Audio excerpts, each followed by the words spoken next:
So, Elon Musk, he has signaled, ladies and gents, that the Fourth Reich is here, indeed. Everyone needs to piss themselves. Okay, it's the rise of the Fourth Reich, as you can see very clearly. All right, believe your eyes. Okay, this absolutely unequivocally is that, or maybe not. I didn't even hear about this until I watched this, like this article on Deadline. And I was like, what is this? Like, why is it on Deadline? I was like, oh, this is so bizarre. Like, Deadline, a movie and TV show, website. So, Elon Musk offers Trump inauguration rally a Nazi-like salute. CNN calls it odd-looking. Right, yeah. But out of everything, out of all of this, there appears to be, even what they quote here, there's some important context missing. There's some very important context missing from all of this. So I thought we would just watch it and then we'll get back to the Deadline article and you guys can see exactly what nonsense they have omitted from the article. Right. Where is it? Was it here? Here we go. One really matters. And I just want to say thank you for making it happen. Thank you.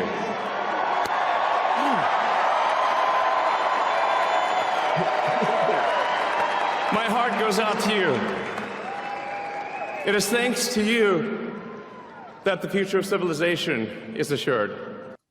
Right. I mean, that's basically it. That's the important context. My heart goes out to you. Yeah. I'd say that's pretty important context, actually. And so TDS is back, guys. TDS is back on the menu. All right. It's back on the menu. Not that it ever left, but it's back on the menu in full force. Elon Musk offered Donald Trump supporters what looked like a Nazi salute on live TV. To cheers from the MAGA crowd Monday at Trump's post-swearing-in inauguration rally. Holy shit. Can you imagine reading this without the internet, without a space on the internet, which wasn't controlled by mainstream media or, other partisan-style websites? You would believe this. As social media exploded with condemnation of what some were calling a Sieg Heil, with some others applauding the world's richest man's gesture. There was also some speculation that Musk's movement was more like that of an imperial Roman general in the gladiator mode. In point of fact, Musk turned around and gave the salute a second time. Oh my God, he did it twice. And then, what did he say after that Deadline? There was nothing there. Oh, they don't. Oh, they do say some of what he said, though. They do quote some of it. This is what victory feels like. This was no ordinary victory. This was a fork in the road of human civilization. This one really matters. Oh, and then he made that Nazi salute, and then that was it, apparently, according to Deadline. Huh. Oh. Wow. Well, that's really scummy, isn't it? Very. There's literally no mention of it. And then they're like, oh, well, he does like the AFD. Oh, no, don't piss yourself. Germany, flooded with illegal immigrants, committing mass terror events. Yeah, cool. Good, AFD. Great. That's good, fine. No worries, mate. That's common sense at this point, supporting the AFD. Anyway, there you go. I'm going to go to you first, Bo. Is this, or is this not the rise of the Fourth Reich? I mean, it's definitely the rise of the Fourth Reich. There's no no real qualitative difference between Rudolf Hess and Elon Musk. They're sort of the same person. Their thinking is exactly the same. No, I mean, it's obviously... They all wanted Indians as well, didn't they? They wanted unlimited Indians. Well, quick note on the AFD is that they're extremely and explicitly anti-Nazi. But that's by the by. No, he was clearly putting his heart out to. That's what it was. He was like putting his hand on his heart and he's throwing his heart out. So there's a number of things to this. Obviously, it's not an actual Nazi salute. He's throwing his heart out there, but you can find, as you put on the thumbnail bit, you can find nearly anyone, if they're in the public eye long enough, they'll make a gesture akin to that, right? Right. So there's that. But you can take the still image of it and spin it like that. But I think someone in the chat said correctly, that Musk is an expert troll. Did he have an inkling of what he was doing? Maybe, probably.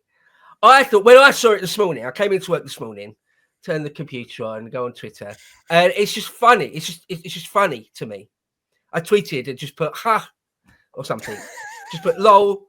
Like, obviously, it's lols.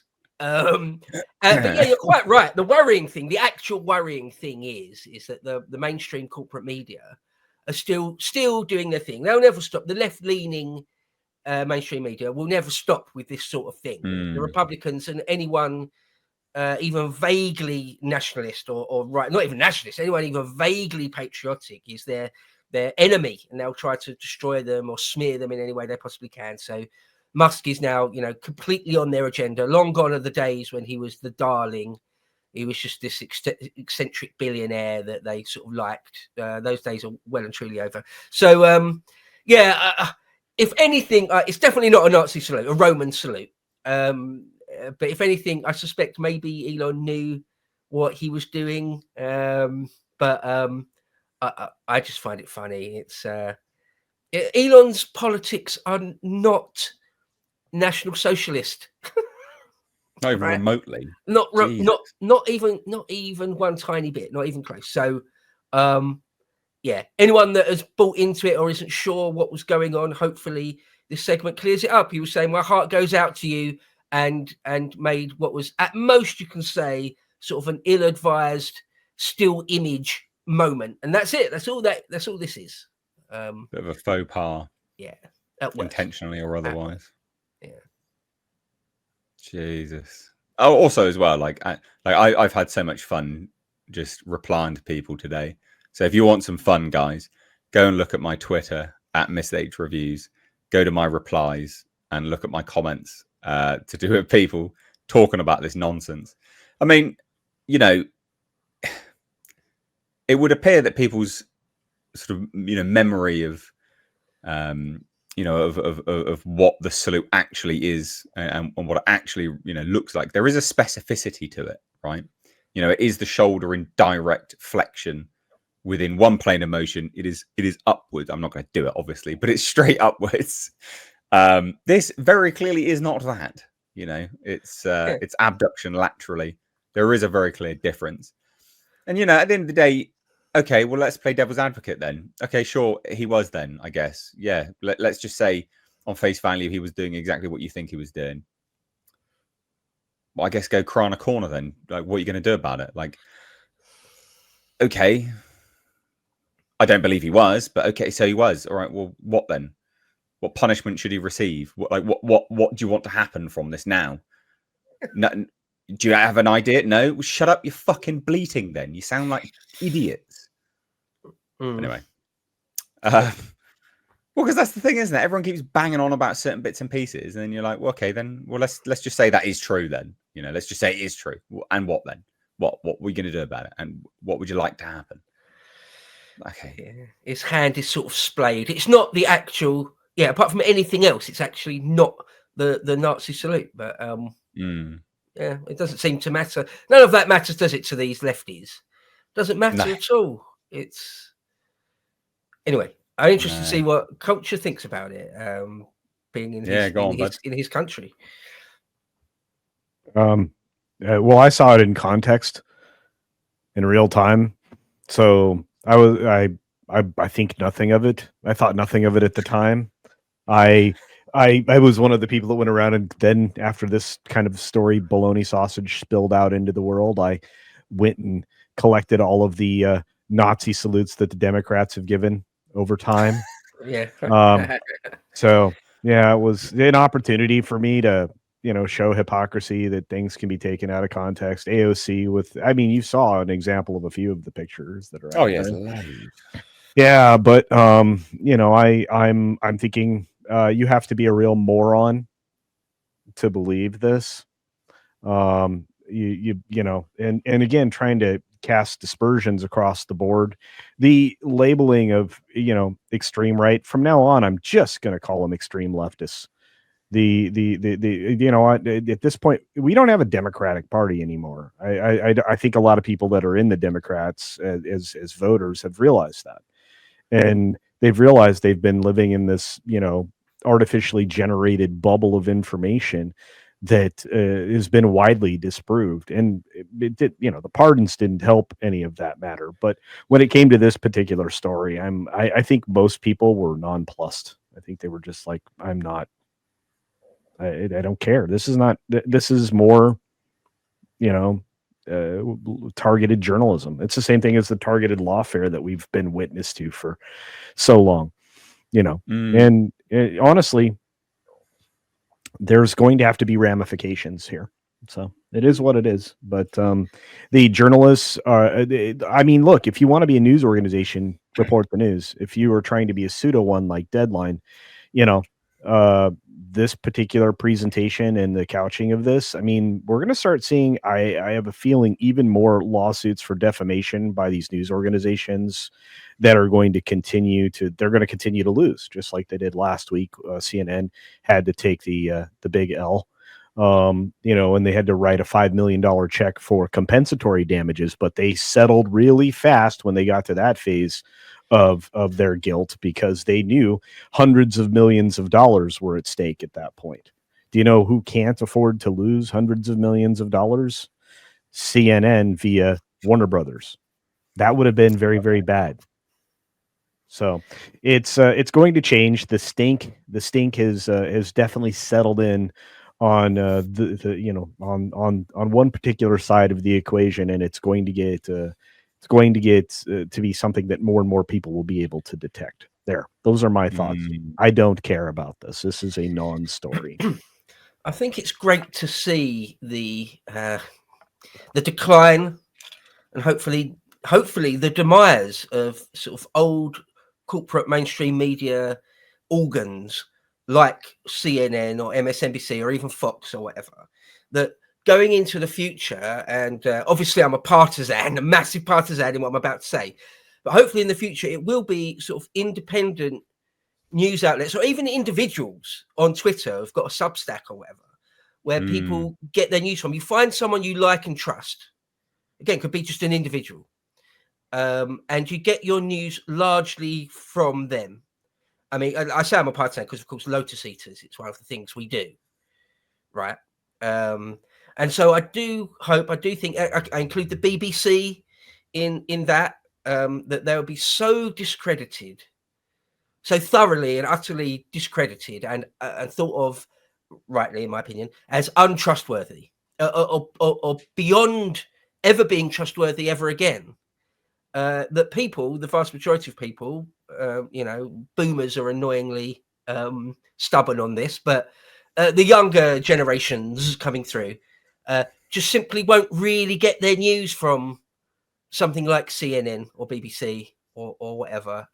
You know, I've said this before on Notices that we've moved into, we have already begun to move into a new paradigm where it's not enough anymore to simply turn on your television and accept what you're told wholesale by the news there.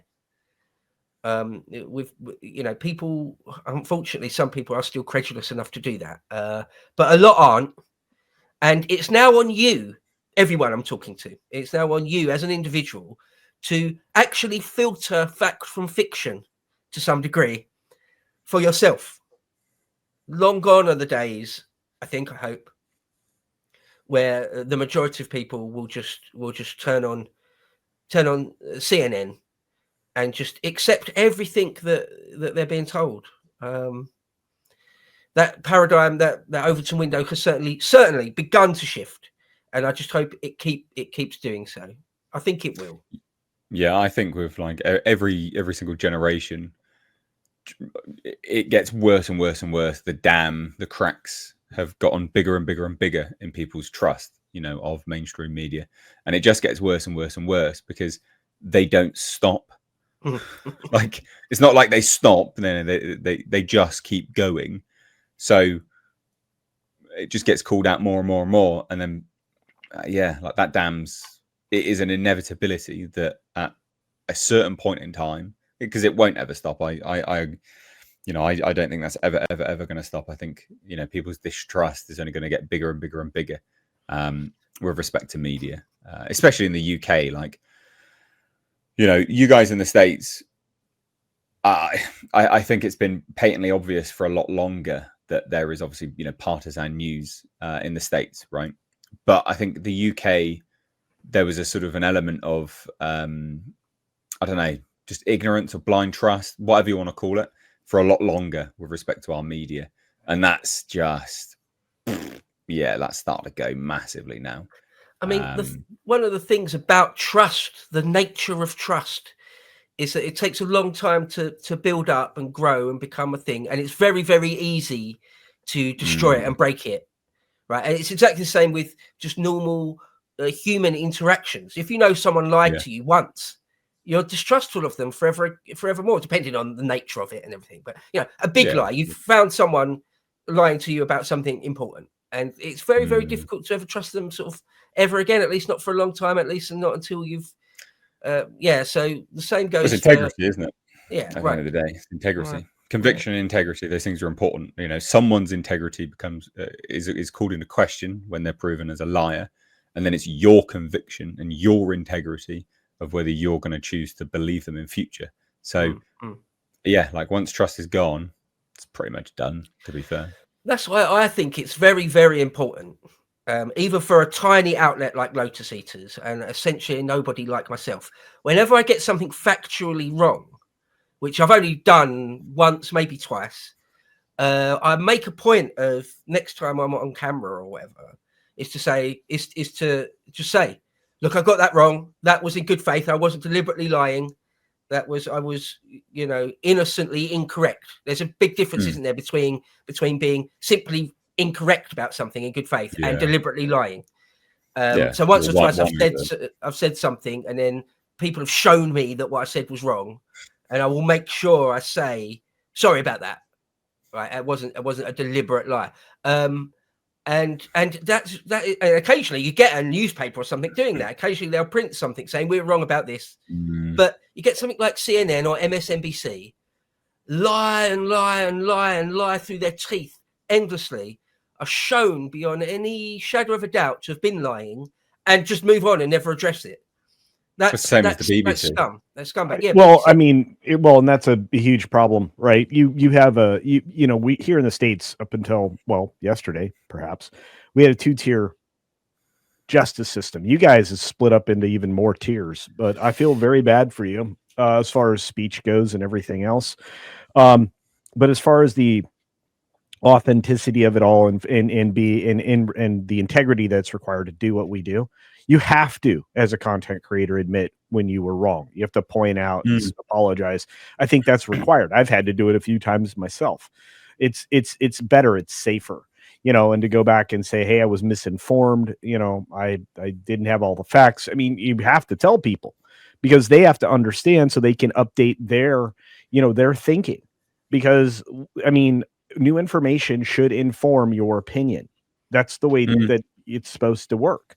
So in this world, when, people were telling you the truth and the government was trying to stop it, you need to recognize that you were prevented from knowing all of this information you are now learning years ago. The information had been there before, but the government was doing everything they could to make sure you didn't have it, which is why one of the things that happened yesterday was the return of speech and the prevention of censorship by the government. That happened yesterday. So there's that.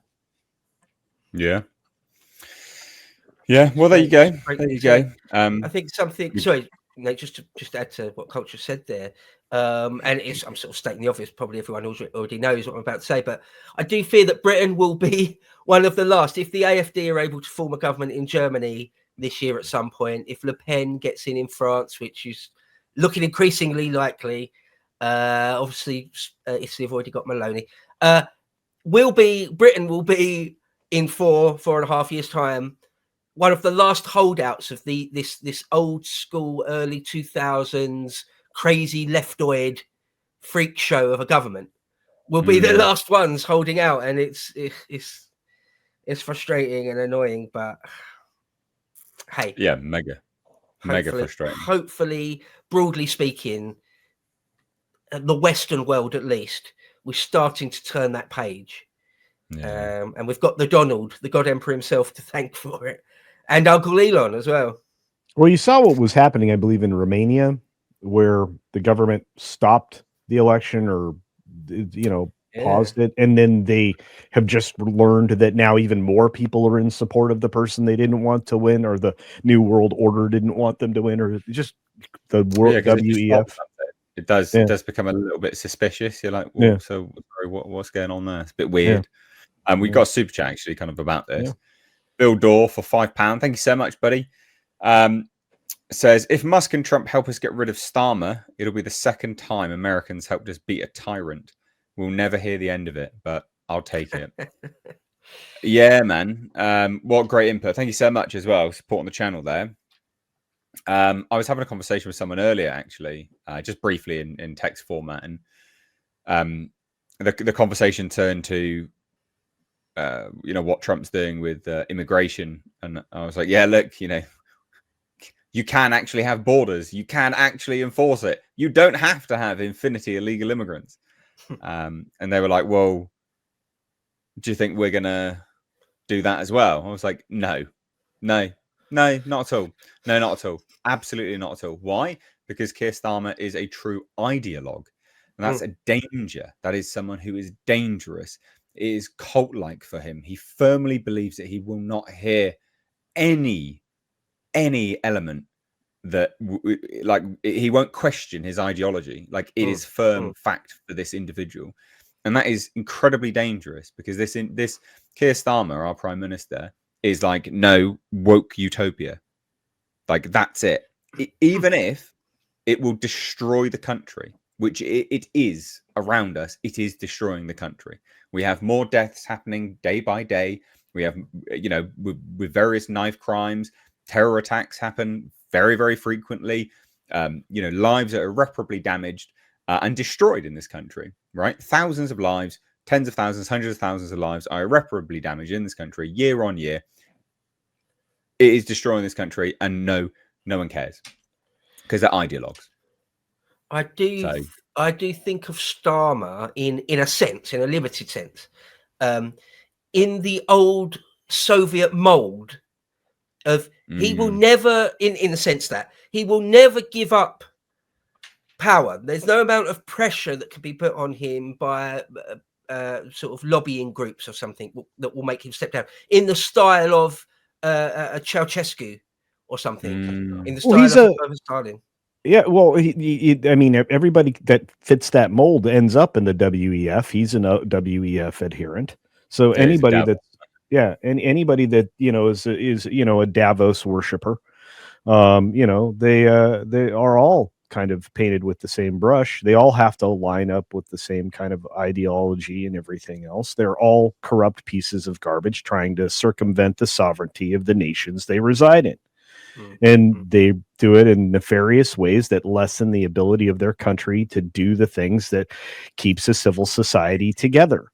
The Germans under the current leadership have destroyed the most important economy in Europe, all in adherence to the Davos baloney sausage WEF garbage, everything that, the little girl that was protesting school on behalf of climate was promoting. All of the the so-called climate accords, the Paris Agreement, which we got the F out of yesterday. Anybody who's abiding by that is destroying their economic engine and their future. Germany was they're all just a farce anyway, because you can't be like, oh yeah, we're in this agreement, so's China, but they're not doing anything. Oh, okay, well, we'll just destroy our economy whilst they don't. Like, no, it's just nonsense.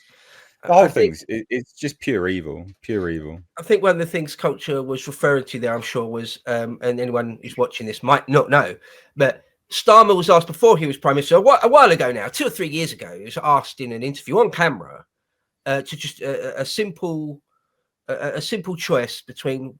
He was asked Westminster or Davos, and he thought about it for a second or two, and then said Davos.